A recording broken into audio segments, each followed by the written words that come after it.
Ош шаарында жарандарды тейлөө бюросунда быйыл 100гө жакын жаран жерге берилген. Талапка ылайык көрүстөндөн маркумга 3 метрге чейин жер бөлүп берилет. Мындай аракеттердин баары акысыз түрдө жасалышы керек. Анткен менен айрымдар кабырды алдын ала сатып алууга кызыктар болушат. Аталган бюронун жетекчиси мындай кадамдарга жол берилбесин билдирет. Мисалы, ал жер участок баягы сайтып кеткендей сатылбайт жер.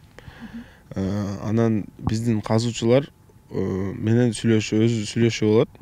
Өзү калагандай, мисалы, өзүбүз келип, өзүбүз казып, өзүбүз көмө алабыз десе, биз жер берип коебуз. Жок, казып бергиле десе, казып беришет. Ошо ар кандай. Анан белки сиз айткандай сатып алуу жок андай.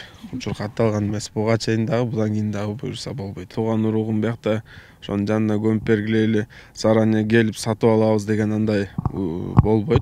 Антип эч ким айтпайт, айта албайт дагы. Анткени биз өзүбүз по порядку карап көмүп кетишибиз, албы өзүбүз билебиз. Кандай көмөбүз, кандай неме кылабыз.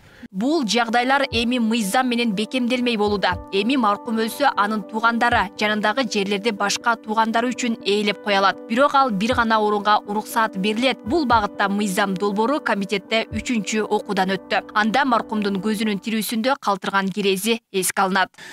Баягы броюн боюнча, эгерде каза болуп калса, баягы айтып атпайбыз, аялына же күйөөсүнө эң жакын өзүнүн жубайына ала тургандай мүмкүнчүлүк берип атабыз броюн кылганга. Себеби ал бүгүн дагы ансыз деле болуп жүргөн нерсе, бирок биз мыйзамдаштырып атканбыз да.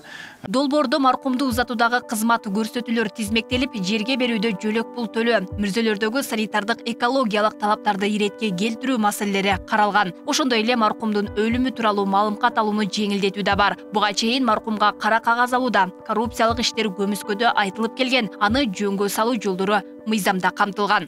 Жана больницада өлүп атат, башка жерде өлүп атат. Өлгөндө адамдын мына бүгүнкү күндө кандай көйгөй, чоң коррупция. Справка алмай сайын жер бербейт. Справка алмай сайын башка бербейт. Аны сөзсүз түрдө алып барып кесиш керек деген маселе туулат. Кестирбей эле акча берет да, ошол жерден алып чыгып кетет. Биз айтып атабыз, ошон үчүн справканы 2 бөлүп койдук. Факт смерти берет, аны автоматтан бериш керек. Болду, факт смерти. А экинчиси, эгерде ошол жерде туугандарда, органдарда, башкаларда жагдай жаралбаса, баягындай подозрение болбосо, анда экинчи справка смерти эмне үчүн өлгөнүн, анда экинчи этап менен берет да. Ошондо биз жана коррупцияны жокко чыгарып коет. Эми ачыгын айтканда тирүү деп чыгарып берген оңой болуп атат да. Ошондой кылып чыгарыш үчүн вот сен сөзсүз скрытие кылыш азыр бар. Ал бүгүнкү күндө да иштейт. Эгер туугандары макул болбосо аны бескирте алып кеткен. Ошо сиз айткандай сразу эле берип туруп справканы арана кетиш керек. Эгер маркум коюлгандан кийин бир көйгөйлөр жаралып, ичара туугандардын арасында, анда боло турган болсо кайрадан сот өкмөттүк экспертизага кайрылат. Ал эксгумация кылып кайрадан текшере берет. Анын эч кандай маселеси жок.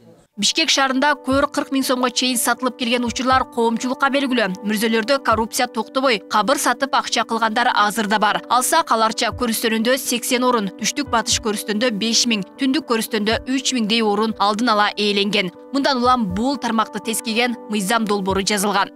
Оң тарауда, терс тарабы дагы бар бул жердечи. Эмне үчүн дегенде оң тарабы эми атасынын жанына ойлогусу келип атат. Ал сол тарабында болсом, бул жерде деле кайра эле акчалуулар сатып алат дагы. Акчасыздар ала албай калат да ошол. Менин оюм ушундай. Бардыгы эле бул менчик жер эмес, бардыгы 5-6 тууганына ал жерде анан качан өлөрүн да билишпейт да. Бир адамга сиз айткандай атасы бир убакта кереси таштап кетиши мүмкүн. Чоң балам же аялым жанында ошо көмсөңөр жакшы болот эле деп. Анан бүт туугандарына 40 000 сом болобу, $1000 болобу, менимче уят. Киндере жайыңды таап алсаң болот. Не обязательно зарядын сатып алып коюштун кереги жок. Ар бир адам аарыганды башканда насаат кылат да балдан. Баланча атамдын алдына же энемдин алдына. Эң туура эле ошо мыйзамдашып койсо, балдар мына ошо манеден десе жерди ээлеп койсо, аны түрө берет да. Мына көрүстүндө да мына ошо баягы көркөөлөр деп коет эми. Ээлеп алып сатышкан да кадимкидей эле. Базар болгон да. Товар не болду? Мынанча бар, мынанча берсең жай болду. Бирөөнүн жайын баягы көрүстөн сат дегенде бул туура эмес да. Сунушталган мыйзамда эски көрүстөндөрдү 25-30 жылдан кийин кайра иштетүүгө уруксат берүү да бар. Өлкөдө маркумду жерге берүү соңку жылдары көйгөйгө айланды. Белгилей кетсек, Бишкекке караган 7 көрүстөн бар, анын 3-өө жабылган. Шаарда жыл сайын 2000дей сөөк жерге берилет. Ал эми Ош шаарында 13 көрүстөн бар, анын 5-өө жабылган. Алмагүл Эркебай кызы, Адилбек Абдакимов, Ош ТВ.